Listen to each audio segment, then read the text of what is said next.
এই গরমে আপনাদের সাথে আজকে শেয়ার করতে যাচ্ছি দই।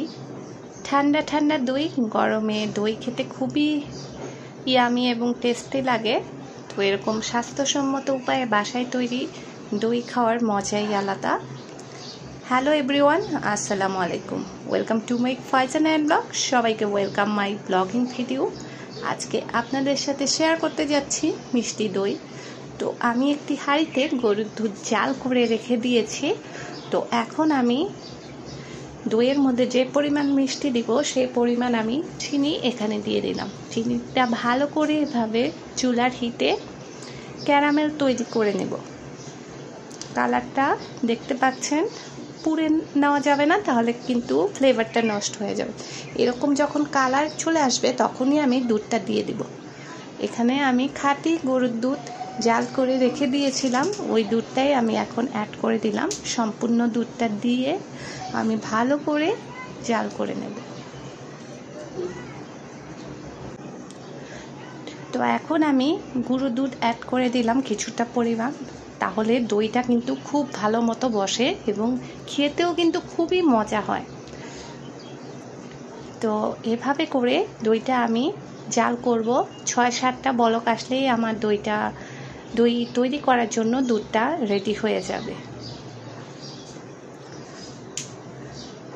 তো দেখতে পাচ্ছেন কালারটাও এখন চেঞ্জ হয়ে আসছে একদম জাল করতে করতে। এখন আর জাল দিব না। তো এখানে আমি টক দই পানি ছড়িয়ে নিয়েছি এরকম ছাঁকনির মধ্যে নিয়ে।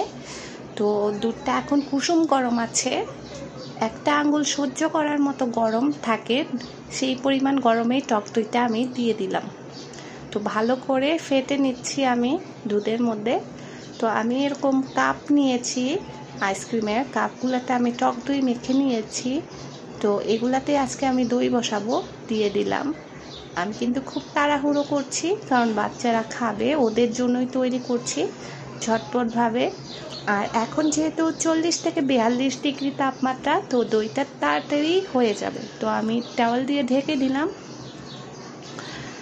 5 ঘন্টা পরে আমি চলে আসছি।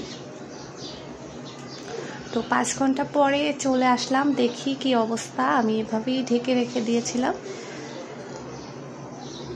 তো মাশাআল্লাহ আমার দইগুলা কিন্তু কাপের মধ্যে একদম বসে গেছে। আর আমি যেহেতু ছোট পাত্রে দই বসিয়েছি, তো বেশি টাইম দরকার হয় নাই। 5 ঘন্টা না হলেও চলতো, 4 ঘন্টায় মনে হয় জমে গেছে। যাই হোক, এখন আমি একটু ফ্রিজে রাখবো, তারপরে আপনাদের সাথে কেটে শেয়ার করছি।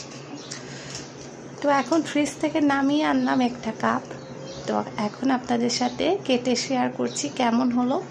আর বাচ্চারা কিন্তু এই কাপ থেকে দই কিনতে কিন্তু খুবই পছন্দ করে। ভিডিওটি ভালো লাগলে অবশ্যই চ্যানেলটি সাবস্ক্রাইব করে দিয়ে পাশে থাকা বেল আইকনটা অন করে দেবেন। অবশ্যই লাইক কমেন্ট করে ভিডিওটা শেয়ার করে দেবেন। ফেসবুক পেজটা অবশ্যই লাইক ফলো দিয়ে ভিডিওটা শেয়ার করে দেবেন। কেমন লাগলো আজকের রেসিপি অবশ্যই কমেন্ট করে জানাবেন। কে কোন জায়গা থেকে ভিডিওটি দেখছেন অবশ্যই জানাবেন। আর দইটা কতটা পারফেক্ট এবং খেতে কতটা মজা হয়েছে দেখেই বুঝতে পারছেন। বাচ্চাও হ্যাপি, আমিও হ্যাপি। আল্লাহ হাফেজ।